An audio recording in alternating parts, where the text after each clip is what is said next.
Construisons une cathédrale si grande que ceux qui la verront nous prendront pour des fous.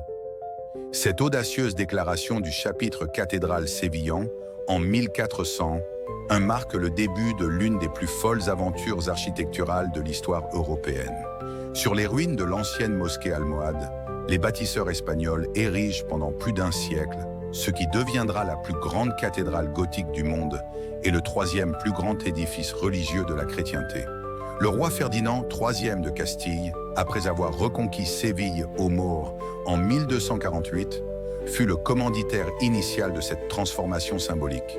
La Giralda, joyau de l'édifice et symbole incontesté de Séville, révèle le secret d'une histoire multiculturelle fascinante. Ce minaret musulman transformé en clocher chrétien porte à son sommet le célèbre Giraldillo, statue en bronze représentant la foi, qui tourne avec le vent comme une girouette monumentale, d'où son nom. Mystère longtemps débattu, qui fut réellement l'architecte principal? Si Alonso Martinez est crédité des plans initiaux, c'est une succession de maîtres bâtisseurs comme Diego de Riaño et Hernán Ruiz II qui façonnèrent ce chef-d'œuvre au fil des générations. La cathédrale abrite un secret bien gardé, les restes présumés de Christophe Colomb.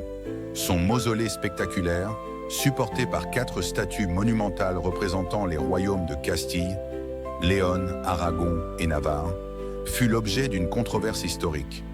Des tests ADN récents semblent confirmer l'authenticité des ossements, résolvant partiellement cette énigme séculaire. Un détail technique stupéfiant, la voûte centrale culmine à 42 mètres de hauteur, prouesse structurelle inouïe pour l'époque, tandis que l'édifice entier contient 80 chapelles, abritant des trésors inestimables. Aujourd'hui encore, des passages secrets serpentent entre ces murs, et d'anciennes inscriptions arabes dissimulées témoignent silencieusement de son passé musulman. Vestiges d'une histoire où se mêlent reconquête chrétienne, ambition démesurée et génie architectural pluriculturel. Pour découvrir d'autres vidéos, abonnez-vous, mettez un cœur, partagez et laissez un commentaire.